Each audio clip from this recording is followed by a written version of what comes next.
그동안 우리는 이 복음에 대해서, 특별히 복음의 핵심인 십자가에 대해서, 십자가의 도에 대해서 말씀을 살펴보았습니다. 십자가의 도가 7가지긴 하지만 이것을 6주에 걸쳐서 십자가의 도에 대해서 말씀을 살펴볼 때 첫 번째 주에는 2가지의 십자가의 도, 십자가의 메시지를 살펴보았는데, 첫 번째는 죄에는 반드시 하나님의 진노와 심판이 있다라는 것과, 또한 동시에 하나님은 죄를 용서하시고 끝까지 죄인인 우리를 사랑하신다라는 이 십자가의 도를, 메시지를 살펴보았습니다. 그리고 나서는 이제 한 주에 하나씩 십자가의 도, 십자가의 메시지를 살펴보았는데요. 하나님은 우리의 연약함을 아시고 때를 따라 돕는 은혜를 베푸신다 라는 십자가의 도를, 또 이어서 하나님은 여호와 이레시다, 크고 놀라운 은혜를 예비하신다라는 것을 살펴보았으며, 십자가를 통해서 주님의 음성을 듣게 되는데, 나를 부인하고 나의 십자가를 지고 우리는 예수님을 따라가야 한다. 예수님이 우리로 하여금 자기를 부인하고 자기 십자가를 지고 예수님을 따라오라라고 말씀하시는 것을 듣게 되었습니다. 또한 십자가를 통해 예수님은 우리의 왕이심을, 또한 십자가를 통해서 예수님은 임마누엘이시요 임마누엘을 성취하셔서 우리로 하여금 하나님이 우리와 함께 하심을 누리게 하셨음을 분명히 듣게 되었습니다. 이것이 십자가의 도인데, 이것들을 다 일컬어서 복음이라고 하는 것이죠. 이것만이 복음은 아닙니다. 복음의 핵심이다라는 것이었습니다. 예수님의 모든 사역과 모든 그 사역 안에는 말씀, 가르침이 포함되어져 있는데, 이것까지도 곧 복음입니다. 왜냐하면 복음서에 보면 하나님의 아들 예수 그리스도 복음의 시작이다라고 마가복음이 처음부터 선포하고 있거든요. 복음은 예수 그리스도에 대한 것이고, 그러니 예수 그리스도께서 가르치신, 선포하신 그 모든 말씀도 또한 복음입니다. 예수님의 이 말씀은 무엇에 대한 것일까요? 예수님이 사역을 시작하실 때, 즉 가르침과 그 선포하시는 것을 시작하셨는데, 그 사역을 시작하시는 것을 마태복음에서는 이렇게 설명해 주고 있습니다. 이때부터 예수께서 비로소 전파하여 이르시되 회개하라, 천국이 가까이 왔느니라.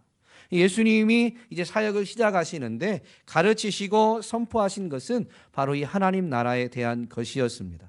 그분의 가르침은 하나님 나라에 대한 가르침이요, 그분의 선포는 하나님의 나라가 가까이 왔다, 이제 임하였다라는 것을, 그리고 그 나라가 완성되어질 것인데 그 완성되어질 나라를 기다려야 될 것들을 선포하시고 가르쳐 주신 것이죠.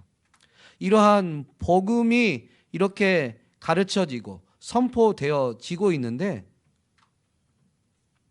그 복음을, 그 주님의 말씀을, 선포되어지는 말씀을 듣긴 듣는데 깨닫지 못하는 경우가 있습니다. 우리 속담에 이 소귀의 경읽기라는 표현이 있는데요, 이것은 아무리 열심히 가르치고 알려주어도 이해하지 못한다라는 것을 나타내는 표현이죠. 하나님의 말씀, 즉 복음이 선포되어져도 깨닫지 못하고 이해하지 못할 수가 있습니다. 그런 경우는 이 소 귀에 경 읽는 경우죠. 여러분은 하나님의 말씀을 깨닫고 있습니까? 천국에 대한 하나님의 말씀을 깨닫고 있습니까? 대답을 안 하시면 여러분은 한번 귀 한번 만져보세요. 여러분 귀가 지금 소귀는 아닌가? 한번 이렇게 소귀에 지금 경 읽고 있는 건 아닌가? 여러분의 귀는 복된 귀가 되기를 주님의 이름으로 축복합니다. 오늘 말씀을 통해서 소귀, 아무리 가르쳐도 깨닫지 못하는 이런 귀는 도대체 어떤 귀며 복된 귀는 어떤 귀인가라는 것을 되새기면서 복된 귀의 소유자가 될 수 있기를 간절히 소망합니다. 오늘 본문에 보면 예수님이 하나님 나라를 가르치시는데, 우리가 읽은 부분만 놓고 보면 이날의 하나님 나라에 대해서 가르치실 때 예수님은 모든 것을 비유로 가르치셨습니다. 34절에 보면 예수께서 이 모든 것을 무리에게 비유로 말씀하시고 비유가 아니면 아무것도 말씀하지 아니하셨다라고 분명히 설명하죠. 비유로만 가르치셨어요. 그런데 그것은 예수님의 모든 가르침이 아니라 이날 13장 1절에 보면 그날 예수께서 바닷가에 나가서 큰 무리들에게 가르침을 시작하셨는데요. 이날에 있었던 가르침 모든 것이 다 비유로 가르치신 거였습니다. 비유는 무엇일까요? 35절에 있는 표현을 보면 비유로 가르치신 이유가 나오는데 그것은 선지자의 말씀을 이루기 위함이에요. 그런데 선지자의 말씀이 뭐냐? 내가 입을 열어 비유로 말하고 창세로부터 감추인 것들을 드러내리라. 그러니 비유로 말하는 것은 무엇을 위함이냐면 창세로부터 감추인 것들을 드러내기 위한 거예요. 이 비유는 어떤 기능이 있느냐? 이 감추었던 것들, 즉 비밀이라고 말하죠. 성경은 이것을 비밀이라고 말합니다. 비밀을 드러내는 것이 비유입니다. 비유는 우리의 일상 가운데에서 이 물질 세계 안에서 자주 볼 수 있는, 흔히 관찰할 수 있는 그런 것들을 사용해서 영적인 진리를 설명하는 것입니다. 우리의 일상 가운데 일어나는 일들을 가지고 이렇게 가르침을 주시다 보니 이 비유로 가르칠 때 사람들은 관심을 갖게 됩니다. 그냥 처음부터 영적인 것을 말하면 니고데모와 예수님과의 대화를 분명히 들어보면 땅의 것을 말해도 깨닫지 못하는데 하늘의 것, 이 영적인 것을 말하면 어떻게 알 수 있겠느냐라고 분명히 그 율법 학자인 니고데모에게도 말씀하시죠. 그러므로 영적인 것을 선포하면 관심을 갖는 게 쉽지가 않습니다. 그런데 우리의 일상 가운데 일어나는 이런 일들, 즉 비유로 이 영적인 진리를 가르치면 관심을 가질 수가 있고요. 관심을 자극하기에 좋습니다. 그리고 우리가 쉽게 발견할 수 있는 일이다 보니까 주의를 집중하기가 좋습니다. 그러다 보니 이해에도 훨씬 도움이 되고요. 그리고 오래 기억에 남습니다. 예수님의 가르침에서 보면 하나님 나라에 대한 가르침이 이날은 비유로 했고 산상수훈 같은 경우는 물론 비유가 사용됩니다. 비유적인 표현이 있습니다. 산상수훈 끝부분에 보면 예수님의 말씀을 듣고 행하는 자는 그 집을 반석 위에 지은 것과 같은 지혜로운 사람이다. 핵심은 지혜로운 사람인 거예요. 진짜 지혜는 뭐냐면 예수님의 말씀을 듣고 지켜 행하는 게 지혜예요. 듣고 깨닫는 것까지가 지혜가 아니고 듣고 행하는 것까지가 지혜인 것이죠. 그런데 그거를 비유적인 표현을 통해서 설명해 주셨습니다. 집을 어디다 짓는 것과 같다? 반석 위에 짓는 것과 같다. 그런 부분은 비유적 표현, 비유입니다. 그러나 산상수훈에 있는 가르침은 대부분은 비유가 아닙니다. 하나님 나라에 대한 설명과 선포입니다. 하나님 나라 원리를 설명해 주셨어요. 그런데 이런 가르침, 이런 설명도 있고 이런 비유적인 면도 있죠. 예수님의 이 가르침은 그런데요. 이 목회자들도 이 설교의 모델이 예수님이거든요. 그래서 성경 말씀에 대한 설명을 이 설교할 때 하게 됩니다. 때로는 예수님이 구약을 인용하는 것처럼 성경 기록된 말씀 자체를 인용하고 그것을 읽게 되는 경우도 있죠. 설교 중에. 그리고 비유에 해당되는 우리 설교적 용어로 바꾸면 예화, 어떤 있었던 일, 일어날 법한 일상 가운데 일어날 법한 그런 일들을 가지고 즉 땅의 일들을 가지고 영적인 진리를 이렇게 가르치는 것이죠. 이게 예화입니다.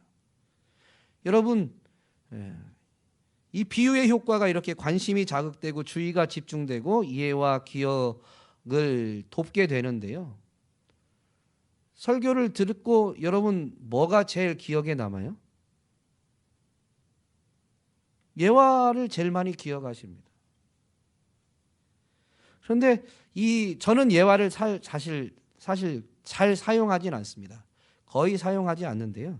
예수님처럼 비유를 사용할 실력이 없기 때문이기도 하고, 그렇다 보니까 비유가 이런 좋은 효과가 있기도 하지만 자칫하면 뭐라고 표현해야 될까요? 영적인 진리는 전달이 안 되고 그냥 그런 이야기만 전달될 수 있어요. 일상의 땅의 이야기만 남을 수 있다라는 것이죠. 그래서 저는 비유를 잘 사용하지는 않는데요. 그럼에도 불구하고 사람들이 이 비유는, 예화는 잘 기억합니다. 제가 잘 사용하진 않아서 그렇지 종종 예화를 사용하는데요. 그러고 나면 그 다음에 이렇게 한 주 지나서 종종 이렇게 대화를 하다 보면 그 예화 사용했던 목사님 그러셨어요 이렇게 이야기하면서 예화는 참 잘 기억합니다. 그런데 예화를 들을 때 여러분 분명히 아셔야 될 게 있어요. 이야기를 자체가 중요한 게 아니라 그 이야기를 통해서 나타내고자 하는 영적인 진리를 붙잡아야 되는 거예요. 그것을 이해하는 데 도움이 되고 심지어 그것을 오래 기억하게 만들어 주기 때문에 비유를 사용하시는 것이지, 이야기, 땅의 이야기 자체를 오래 기억하라라는 건 아닙니다. 이 원리를 잘 기억하면 성경에 있는 이 예수님의 비유를 우리가 읽고 묵상할 때 그 비유를 묵상하는, 즉 해석하는 원리가 나오게 되는데요. 영적인 핵심 메시지를 붙잡는 거예요. 비유를 읽고 묵상할 때, 비유를 해석할 때도 마찬가지입니다. 그런데 종종 이 설교자들이 그 핵심 진리를 뭐라고 해야 될까요? 오래 기억하게 하기 위해서 이렇게 비유를, 표현이 제가 더 어렵네요. 성경에 있는 비유를 설명하는데 그것에 대한 의미 부여를 참 많이 합니다. 그런데요, 비유에 등장하는 인물이나 어떤 나타나는 사물이나 또는 어떤 그 안에서 이루어지는 작은 사건들 하나하나마다 다 어떤 의미가 다 있는 건 아니에요. 있을 수도 있고 아닐 수도 있어요. 제일 중요한 건 핵심 메시지입니다. 영적인 진리.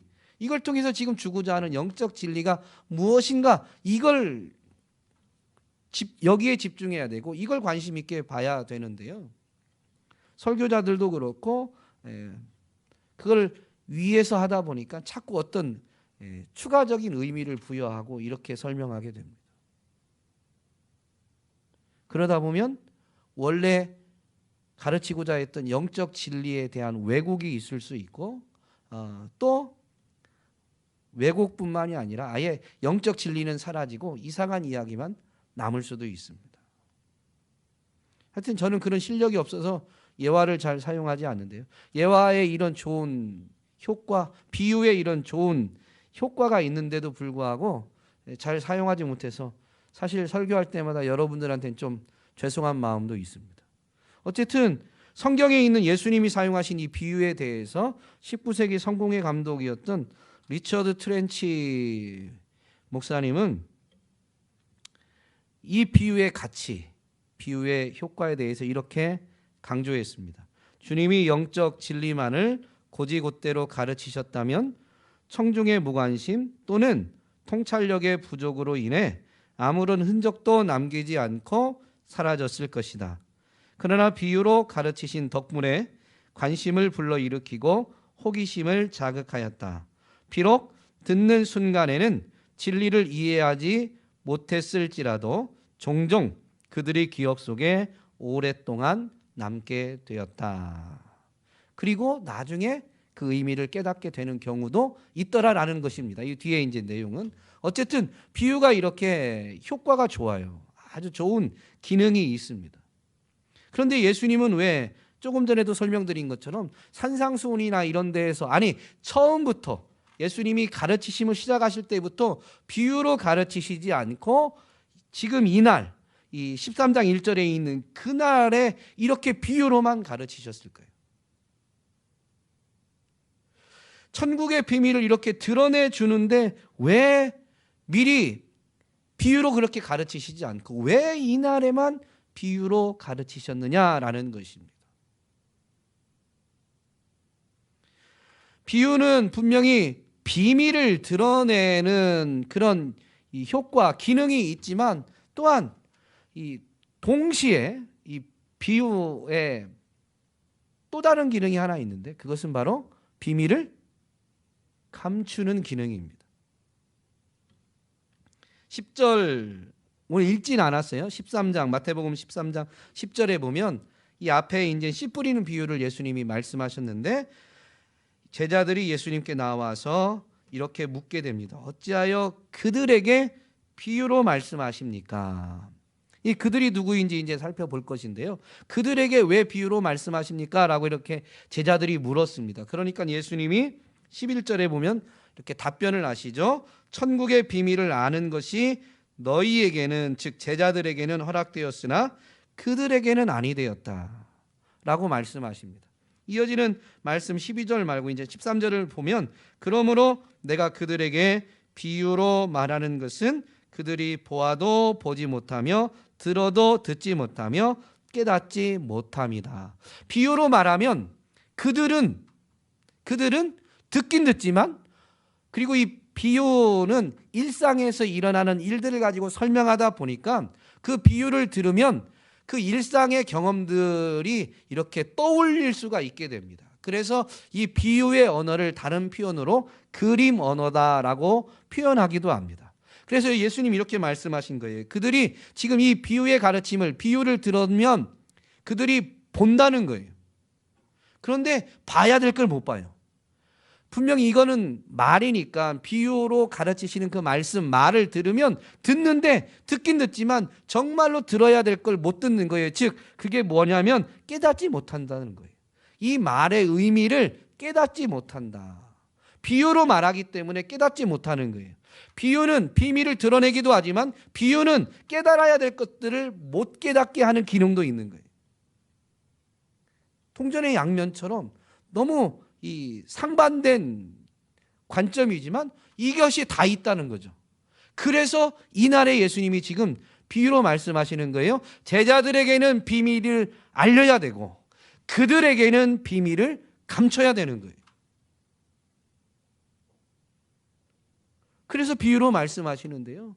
그래서 이 비유로 말씀이 가르쳐지면 설명되면 누군가는 속이에요. 속이. 예, 감춰지는 거예요. 누군가는 들을 귀, 복된 귀. 조금 다른 표현으로 하면 이 학자의 귀. 비유를 설명함으로 인해서 비유를 들려줌으로 인해서 오히려 비밀이 드러나게 되니까 누군가는 학자의 귀를 갖고 이걸 듣게 되는 것이죠. 자, 여러분 다시 한번 귀를 좀 만져보세요. 빨리 자기 귀를 만져보세요. 여러분 귀는 속이에요? 복된 귀예요? 아니면 뭐 학자의 귀예요? 우리 성도님 중에 교수님도 계신데 교수님의 귀는 학자의 귀입니다. 영적으로도 그렇게 되기를 주님의 이름으로 축복합니다. 우리 교수라는 어떤 이 직업, 교수님만이 아니라 우리 모든 성도님들이 이 귀가 속이가 아니라 학자의 귀, 복된 귀가 되시기를 간절히 소망합니다. 이 비유는 감추는 기능이 있는데요. 이것은 사실 무엇을 드러내냐면 복된 귀를 가진 자들에게는 비유는 천국의 비밀을 드러내는데요. 비유가 감추는 기능으로 작용하면 즉 소귀를 가진 자들에게는 뭐를 드러내느냐? 심판을 드러냅니다. 심판을 선언하는 거예요. 복음의 핵심을 요한복음 3장 16절에서는 한 절로 요약하죠. 하나님이 세상을 이처럼 사랑하사 독생자를 주셨으니 이는 그를 믿는 자마다 멸망하지 않고 영생을 얻게 하려 하심이다 라고 분명히 선포합니다. 바로 독생자 예수 그리스도가 이 땅에 오셨는데 믿어야 멸망받지 않고 영생을 얻는 거예요. 그런데 그를 믿지 않으면 이어지는 이 말씀에 요한복음 3장 18절에 보면 이렇게 분명히 설명해 줍니다. 그를 믿는 자는 심판을 받지 아니하는 것이요 믿지 아니하는 자는 하나님의 독생자의 이름을 믿지 아니함으로 벌써 심판을 받은 것이니라.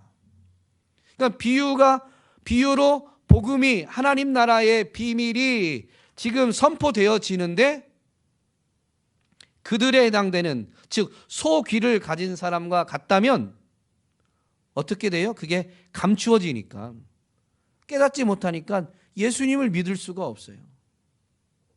그 말씀을 받아들이지 못하고 예수님을 믿지 못해요. 그런데 그러면 어떤 사람이라고요? 이미 심판을 받은 자다.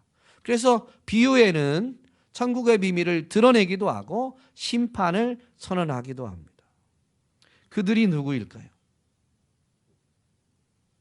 이 그들을 알려면 이 비유의 가르침이 그날 이루어졌다라고 되어 있는데요. 그날에 도대체 무슨 일이 있었는가를 살펴봐야 됩니다. 마태복음에서는 이 그날이라는 표현을 통해서 이 앞에 있는 사건들이 마치 한날에 이루어진 것처럼 묘사를 합니다. 그러나 시간적으로 같은 날은 아닙니다. 주제상 마태는 이 복음서를 기록할 때 주제를 묶어서 조금 기록한 것 같아요. 그러니까 이 주제 흐름상 그날에 예수님이 비유로 말씀하셨고 그날에 이런 일들이 있었다라고 분명히 설명하는 것이죠. 그래서 그날에 어떤 일이 있었는가를 이해하려면 앞장을 좀 봐야 됩니다. 12장을 보면요, 안식일 이 규례로 인해서 바리새인과 예수님이 시비가 붙게 됩니다. 아니, 사실은 엄밀히 말하면 바리새인들이 예수님께 시비를 걸은 것이죠.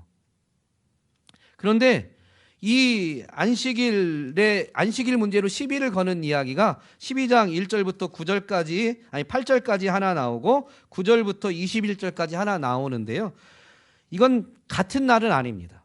왜냐하면 누가복음의 기록에 보면, 누가복음에도 이 누가복음 6장에 이 사건들이 동일하게 두 개의 사건이 나와 있는데, 누가복음 6장에서는 두 번째 사건에 대해서 6장 6절에 보면 또 다른 안식일에라고 하면서 같은 날이 아닌 다른 날에 이루어진 것으로 분명히 설명해 주고 있습니다. 그런데 마태는 그런 표현은, 그런 구분은 굳이 하지 않아요. 안식일 문제로 지금 바리새인과 예수님이 시비를 붙은, 아니 바리새인들이 예수님께 지금 시비를 걸고 있다라는 것을 설명해 주는 겁니다. 그리고 이런 시비 때문에 그날에 예수님이 지금 하나님 나라에 대해서 비유로 가르치시는 거예요. 그러면 도대체 왜 바리새인들은 예수님께 시비를 걸은 걸까요?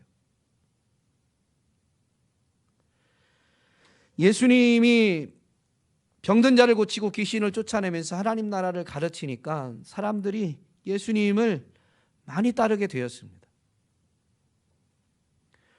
종교 지도자들의 입장에서는 사람들이 너무 예수님을 따르게 되니까 자신들의 입지가 불안해졌어요. 그래서 예수님의 이 위상을, 예수님의 이 명성을 흠집내려고 하는 것입니다. 그래서 그들이 지금 예수님을, 성경에 보면 표현이 시험하려고, 이런 표현이 나오죠. 예, 테스트에서 흠집내려는 거예요. 그래서 지금 안식일 문제로 시비를 거는데, 첫 번째 사건은 예수님이 한 건 아니에요. 예수님의 제자들이 안식일 날 이 곡식 벼낫을 이렇게 훑어서 먹은 것이죠. 그걸 가지고 당신의 제자들이 안식일을 어겼다라고 하면서 왜 안식일을 어기냐라고 흠집내려고 한 거예요. 그런데 예수님은 분명히 구약의 말씀을 인용하면서 자신이 안식일의 주인임을 오히려 선포하시고 이렇게 안식일에 다른 일들을 행하시게 되죠. 그 다른 일이 뭐냐? 이어지는 사건에 보면 손 마른 사람을 고치는 거예요. 안식일의 주인으로서 안식일의 의미를 예수님은 행하고자 하시는 것입니다. 안식일의 기원이 뭐예요? 물론 십계명, 계명의 안식일을 지키라는 명령이 있죠. 그런데 그 기원은 이 계명이 주어진, 십계명이 주어진 때가 아닙니다. 훨씬 더 이전입니다. 안식일의 기원은 창조의 현장이죠. 하나님이 6일 동안 6째 날까지 6일 동안 창조의 역사를 이루십니다. 그리고 그 일을 마치심으로 인해서 7째 날에 쉬시게 되죠. 여러분, 6일 동안 이 일에서 하나님이 이제 피곤해서 쉼이 필요해서 쉰다는 게 아니에요. 창세기 2장 3절에 보면 이렇게 되어 있습니다. 하나님이 그 7째 날을 복되게 하사 거룩하게 하셨으니 이는 하나님이 그 창조하시며 만드시던 모든 일을 마치시고, 그러니까 창조하는 일이 마쳐진 거예요. 완성된 거예요. 하나님이 창조의 일을 완성하셨기 때문에 안식이 있는 겁니다. 그래서 7째 날을 하나님은 어떻게 하냐면 이 날을 복되게 하시고 거룩하게 하셨어요. 하나님이 이 날을 복되게 하고 거룩하게 하시면서 하나님이 이제 창조의 역사를 다 완성하셨기 때문에 안식하시면서 그 하나님의 안식에 사람들이 참여하도록 하신 거예요. 그래서 여러분, 우리는 안식일을 지켜서, 즉 안식일이 이제 예수님의 부활로 완성되었기 때문에 오늘날 교회는 주일을 지키는데요, 우리가요 주일을 지켜서 복을 받는 게 아니에요. 주일을 지키는 것 자체가 복이에요. 그러니까 이게 무슨 의미냐면, 이제 이 창조 세계 안에 처음 사람, 즉 아담이 범죄함으로, 타락함으로 인해서 사람에게 주어진 이 결과를 보면 더욱 분명해지는데요, 사람은 쉴 새 없이 일을 해야 됩니다. 일을 해야만 하는 존재가 사람이에요. 근데 죄 때문에 그 일이 어떻게 된 거냐면 고통스럽게 된 거예요. 그래서 수고하여야, 일을 열심히 하고 고통 가운데 일을 해야만 땅의 소산을 먹고 살아갈 수가 있게 된 것입니다. 원래도 일을 해야만 먹고 살아갈 수 있는 거예요. 그런데 창조를 완성하신 하나님이 죄를 짓기 전부터 이제 이 기회가 주어졌는데 7째 날에 하나님이 완성하신 곳에서 쉬라라고 사람을 초청한 거죠. 그러므로 7째 날 이 쉼으로 인해서 사람은 무엇을 깨닫냐면요, 내가 이 일에서 사는 게 아니고 하나님이 완전하신 하나님의 은혜로 내가 사는구나 라는 것을 아는 거예요. 그래서 그 쉼을 누리는 게 복인 거예요. 여러분, 안식일을, 즉 주일을 지킬 때 우리가 잊지 말아야 될 게 있는데요, 우리가 우리의 열심과 노력으로 사는 게 아니에요. 하나님의 은혜로 사는 것이죠. 하나님의 은혜로 사는 것이죠. 여러분, 우리는 하나님의 은혜로 사는 것이 복인 겁니다. 은혜로 사는 게 복이에요. 노력으로 살면 끊임없는 근심, 염려, 그리고 불안, 두려움에서 헤어나지 못하는데요, 은혜로 살면, 은혜만 부어지면 근심, 염려, 걱정, 불안, 두려움이 어떻게 돼요? 떠나가게 되죠. 여러분, 은혜로 살아가시기를 주님의 이름으로 축복합니다. 죄가 들어옴으로 인해서 이게 쉽지는 않게 되었지만 그럼에도 불구하고 여전히 안식일 규례가 주어진 겁니다. 사람의 노력과 열심으로 사는 게 아니라 은혜로 산다. 그런데 그렇게 그것을 알고 그것을 나타내야만 하는 이스라엘 백성들, 이 이스라엘이 점점 안식일을 소홀히 여기게 됩니다. 구약을 보면 이스라엘 백성들, 이스라엘의 역사를 보면 그들이 안식일을 소홀히 하게 된 이유가 뭐예요? 땅의 이익, 즉 경제적, 물질적 이익 때문입니다. 그것에 관심을 더 쏟다 보니까 점점 어떻게 되냐면 영적인 것에 무관심해지게 되고 땅의 것, 경제적인 것, 물질적인 것에 대한 욕심 때문에 욕심을 충족시키려고 하다 보니까, 여러분, 사람이 아무리 똑똑하고 그리고 아무리 열심히 해도 주어진 시간 안에서 살아가는 이 인생이 자신이 노력해서 자신의 욕심을 채울 수 있는 존재가 있을까요? 없을까요? 없습니다. 욕심을 버리지 않는 한은 자기가 노력해서 욕심을 다 채울 수 있는 사람은 존재하지 않습니다. 그러다 보니까 어떻게 되냐면 그 내 노력으로 채울 수 없는 그 부분을 무언가 채워줄 것처럼 속이는 사단의 이 속임수들이 있게 되는데 그 속임수에 넘어가게 되는 거예요. 그래서 사람이 자신의 노력으로 살고자 하면서 남은 그 부분, 모자란 그 부분, 채워지지 않는 그 욕심을 채워줄 것처럼 속이는 그 무언가를 의지하게 되는데 이것을 일컬어서 우상 숭배라고 합니다. 학벌이나 또는 어떤 이 권력을 갖고 있는 어떤 자리 또는 그 자리에 있는 사람이나 또는 그로 인해서 얻어지는 어떤 물질적인 무언가가 내 욕심을 채워줄 것처럼 속이게 되죠. 그래서 그런 것들을 의지하게 되는데 여러분 그것이 바로 곧 우상 숭배인 것입니다. 이스라엘 백성들이 우상을 숭배하게 됩니다. 하나님을 완전히 저버린 건 아니에요. 땅의 것에 대한 욕심 때문에 영적인 것에 무관심하게 되고 그래서 그 욕심을 채워줄 것을 의지하게 되는데 하나님께 하나님을 예배하면서도 우상을 숭배하게 되죠. 그런데 이 우상 숭배로부터 돌이키지 않고 계속 하다 보니까 결국엔 어떻게 되냐면 하나님을 저버리게 됩니다. 배교하게 되는 거죠. 하나님과 바알을 같이 섬기다가 나중에 하나님을 저버리게 되는 거예요. 그래서 이스라엘이 하나님을 버렸기 때문에 하나님이 이스라엘을 버리게 되죠. 그것이 이스라엘 역사 가운데 나라의 멸망으로 나타나게 된 것입니다.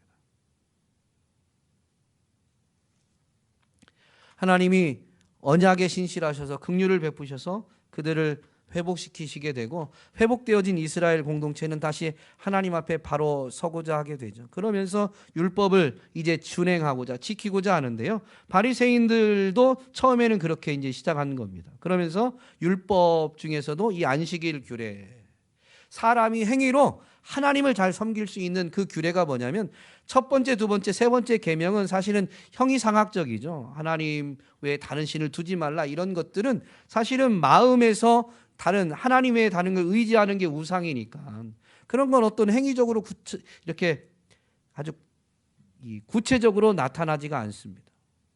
그것을 잘 드러내는 게 이 안식일 규례인 거죠. 그래서 안식일을 어떻게 하면 잘 지킬까? 안식일 날 일하지 말고 하나님을 예배하게 되어 있는데 일하지 않는 건 무엇일까라고 하면서 이제 규례를 하나씩 만들어가게 된 것입니다.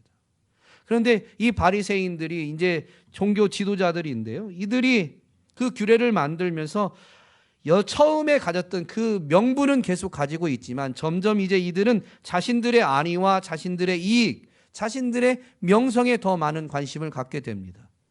그러면서 내세우는 건 여전히 하나님의 영광을 명분으로 내세우지만 이들의 가르침에 뭐만 남았냐면 엄격한 규칙만 남게 된 거예요.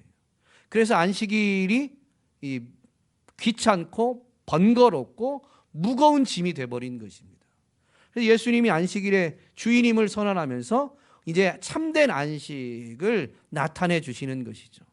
그 사람들을 올가매고 억눌렀던 것들로부터 오히려 자유함을 가져다 주는 것이 진정한 안식이다라고 하면서 손 마른 사람, 이런 귀신 들린 사람, 병든 자를 어떻게 보면 복음서를 잘 보면 예수님은 도리어 안식일에만 병자를 고친 것은 아니지만 복음서의 기록은 그런 이 치유 또는 축사하는 이런 이적들을 안식일에 더 많이 행하신 것처럼 보일 정도로 이렇게 기록하고 있습니다.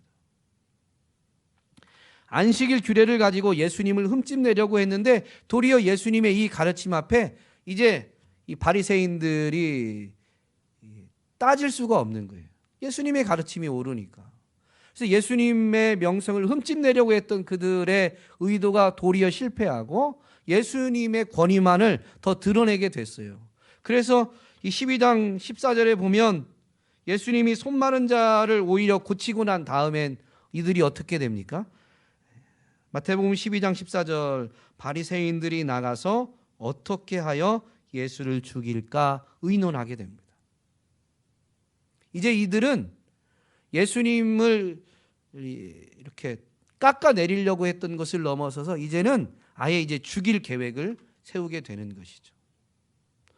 그랬는데 이제 22절부터 보면 예수님이 귀신 들려서 눈 멀고 말 못하는 사람을 고치시게 됩니다. 눈먼 자의 눈을 뜨게 하고 벙어리의 입을 열어서 말하게 하는 것은 이때 당시에 사람들이, 이 유대 사람들이 생각할 때는 이 일은 하나님만 하실 수 있다라고 생각하고 있었거든요. 그런데 예수님이 이 일을 하시니까 그럼 예수님은 어떤 분으로 사람들이 생각하게 될까요? 하나님, 그리고 하나님이 보내신 분으로 생각하게 되죠. 그래서 예수님이 이 일을 하게 되자 23절에 보면, 12장입니다. 마태복음 12장 23절에 보면 무리가 다 놀라 이르되 이는 다윗의 자손이 아니냐, 즉 하나님이 약속하신 그리스도가 아니냐라는 의미입니다. 왜냐하면 그리스도가 다윗의 자손 중에서 올 것이니까. 이 일을 행하자 사람들이 이제 예수님을 그리스도로 생각하게 되는 것이죠. 그러니까 예수님을 흠집내고, 아니 이제 예수님을 죽이려고 했던 이들이 지금 사람 무리가 동요하는 것 때문에 예수님을 모함하게 되는데, 그게 뭐냐면 예수님이 귀신의 왕 바알세불을 힘입어서 이런 일들을 하고 있는 것이다. 다윗의 자손, 하나님이 보내신 그리스도가 아니라 귀신의 종이다라는 의미입니다. 그러니까 예수님이 이제 설명을 하죠. 귀신의 왕 바알세불을 힘입어서 이런 일을 한다면 이 사탄의 나라, 귀신의 나라가 설 수 없다. 그리고 비유를 들어서 힘 있는 자가 오면 약한 자가 쫓겨나게 돼 있는 원리를 따라서 예수님은 귀신보다 더 힘 있는 바로 성령을 의지해서 이런 일을 행하신다라는 것을 분명히 설명해 주십니다. 그러면서 예수님을 이렇게 의도적으로 모함하고 의도적으로 아주 고의적으로 예수님을 적대했던 바리새인들을 향해서 이렇게 선포하십니다. 31절부터 나와 있는데요. 그러므로 내가 너희에게 이르노니 사람에 대한 모든 죄와 모독은 사하심을 얻되 성령을 모독하는 것은 사하심을 얻지 못하겠고, 또 누구든지 말로 인자를 거역하면 사하심을 얻되 누구든지 말로 성령을 거역하면 이 세상과 오는 세상에서도 사하심을 얻지 못하리라. 요약하면 그렇습니다. 예수님은 사람의 모습, 사람과 같지만 성령에 의지해서 이런 일들을 행하신 하나님의 아들 그리스도이십니다. 그런데 이 예수님의 행하신 이적들 가르침을 의도적으로 거부하고 대적하는 바로 바리새인들은 결코 사하심을 얻지 못하게 된다라는 선언인 것이죠. 그래서 34절에 이렇게 선포하십니다. 독사의 자식들아, 너희는 악하다. 지금 바리새인들을 향한 말씀인데요. 요한복음에서는 이와 의미상으로는 같은 표현을 하는데, 바리새인들을 향해서 예수님은 이렇게 말씀하십니다. 너희는 너희 아비 마귀에게서 났으니 너희 아비의 욕심대로 행하고자 한다 라고 분명히 설명해 주시죠. 이 독사의 자식들아 라는 것은 바로 마귀의 자식들이다 라는 의미입니다.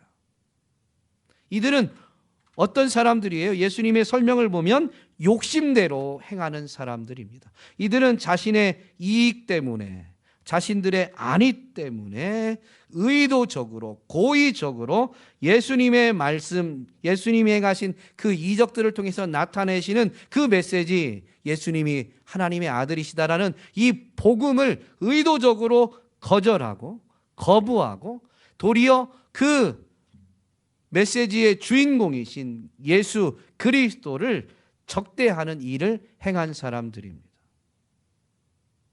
이런 사람들에게는 말씀이 전해져도 어떻게 돼요?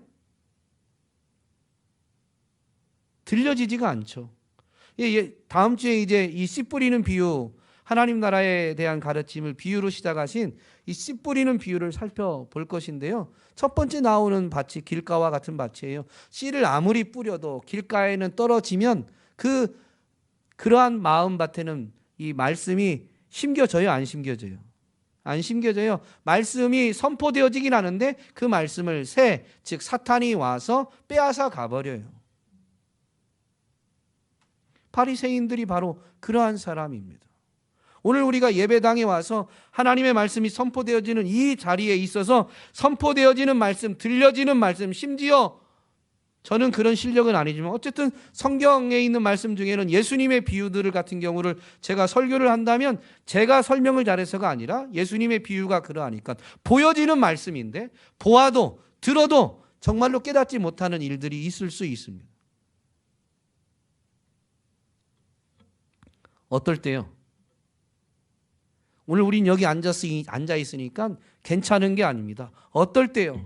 그들이 누구냐면 바리새인들을 가리키지만 핵심은 이겁니다.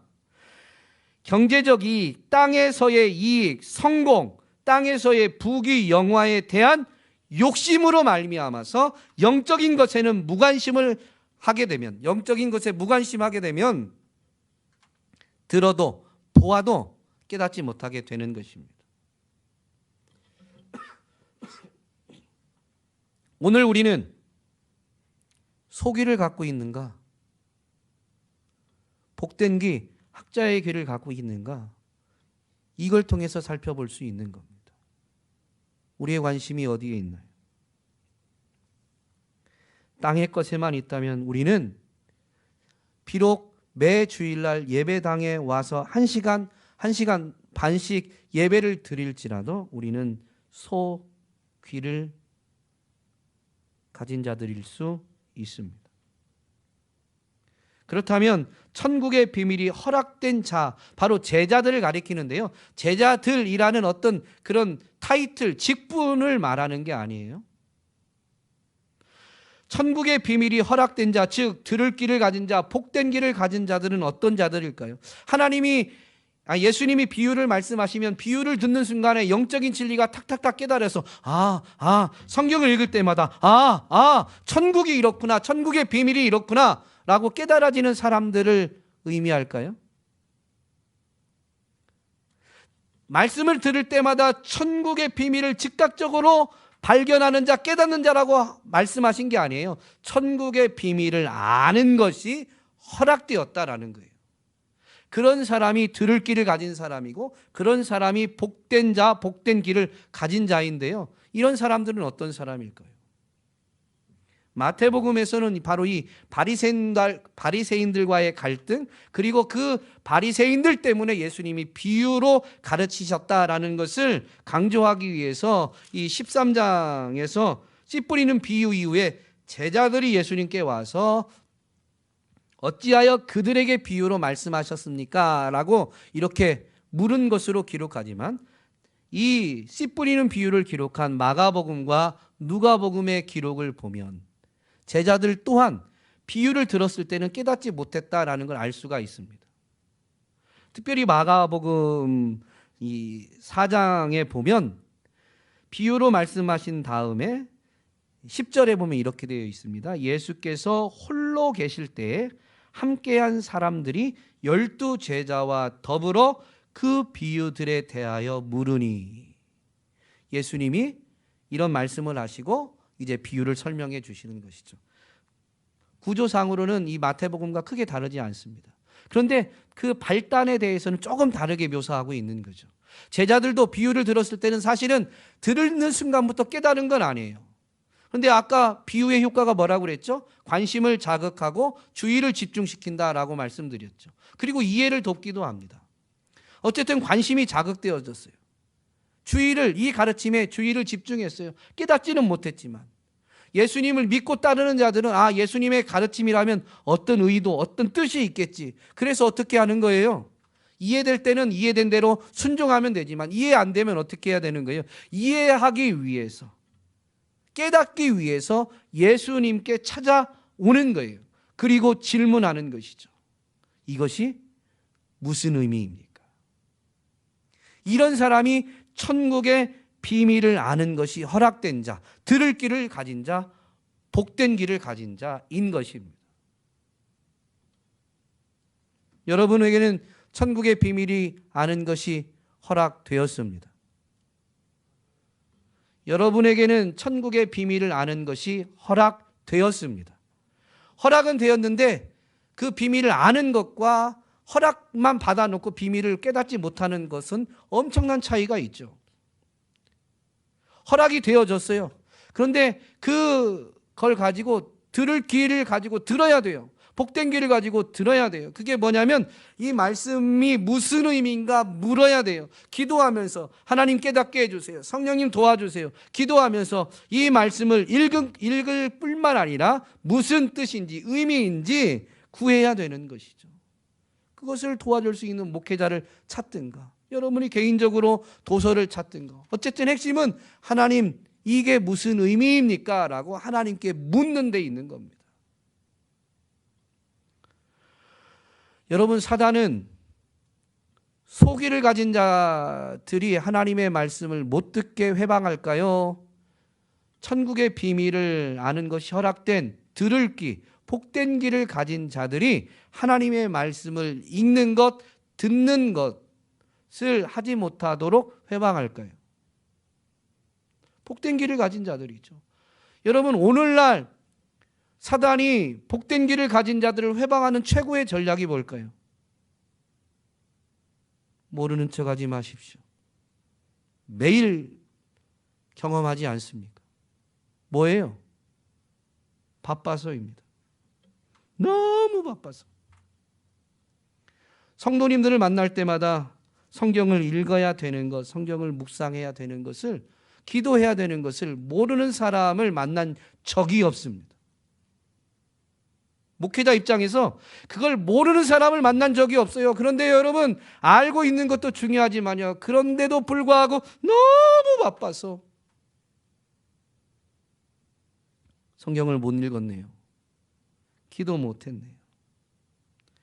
여러분 지지난주에 김선호 선교사님이 오셔서 아주 놀라운 영적 진리를 하나 짚어주고 가셨는데 그게 뭐냐면 못하는 것이 아니라 안 하는 것이다. 여러분 이 시대를 사는 사람들 중에 안 바쁜 사람이 없습니다. 다 바쁩니다.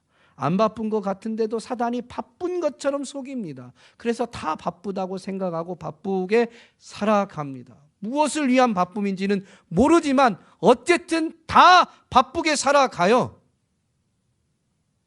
근데 여러분 이 말씀을 읽고 그 의미를 알기 위해서 묻는 것은 바빠서 못하는 게 아니라요. 여기에 최우선 가치를 두지 않았기 때문에 이것은 덜 중요하다라고 여기기 때문에 안 하는 거예요.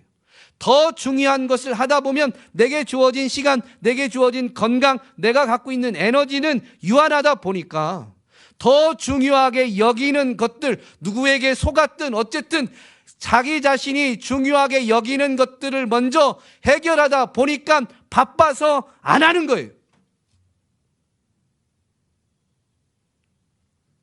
정말로 복된 길을 가진 사람은 어떤 사람이냐? 바쁘게 살든 한가하게 살든 하루를 계획할 때 제일 먼저 성경 읽을 시간을 계획하는 사람입니다. 시간을 많이 계획하라는 게 아니에요. 여러분의 입장을 이해 못한다는 게 아닙니다. 내가 하루를 살아서 깨어서 일을 해야 될 시간이 이만큼이라면 이것을 위해서 나는 이 시간만큼은 성경을 읽어야 되겠다라는 계획을 제일 먼저 하는 거예요. 제일 먼저 함과 동시에 반드시 지키기 위해서 다른 일하는 시간들에 열심을 내는 거죠.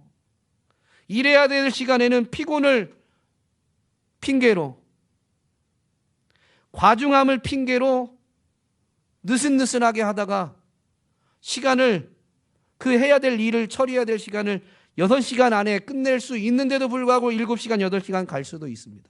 그러면 어떻게 돼요? 이걸 최우선순위로 하지 않으면 일하는 시간이 7시간, 8시간 가면 바빠서 성경 읽을 시간이 없다라고 말하게 되는 거죠.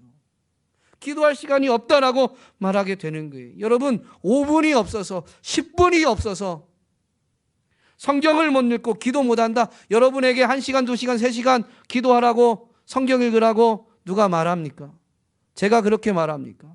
권면한 적은 있습니다. 금요기도회나 종종 가능하시면 하루에 1시간 기도합시다 라는 걸 제안을 한 적은 있지만 그걸 가지고 여러분에게 강요하고 그러지 않으면 천국 못 간다고 저는 가르친 적이 없습니다. 5분 10분이 없어서 성경을 못 읽고 5분 10분이 없어서 기도를 못하는 사람은 단 한 명도 없습니다. 그래서 너무 바빠서 못하는 것이 아니라 다른 것을 우선시 여겨서 안 하고 있는 것입니다. 죄송하지만 천국의 비밀이 허락되었어도 그렇다면 여전히 소귀를 갖고 있는 겁니다. 오늘 저는 저를 비롯해서 우리 온유 모든 가족들이 이미 천국의 비밀을 아는 것이 허락되어졌는데요. 정말로 말씀에 대한 사모함, 말씀에 대한 가치를 인정해서 하루를 계획하고 하루를 살아낼 때 그것을 가장 먼저 계획하고 가장 중요하게 여기면서 5분, 10분을 지켜내기 위해서 삶을 열심히 살아가는 사람들이 될 수 있기를 주님의 이름으로 권면드립니다. 그러면 분명한 건요, 그 천국의 비밀을 깨닫는 것은 지식적인 것에서 시작되지만 반드시 삶에서 체험으로 깨닫게 되는 것입니다. 천국의 비밀, 즉 하나님의 나라, 천국이 어떻다라는 것을 여러분 체험하면서 간증하는 주인공이 되시기를 주님의 이름으로 축복합니다.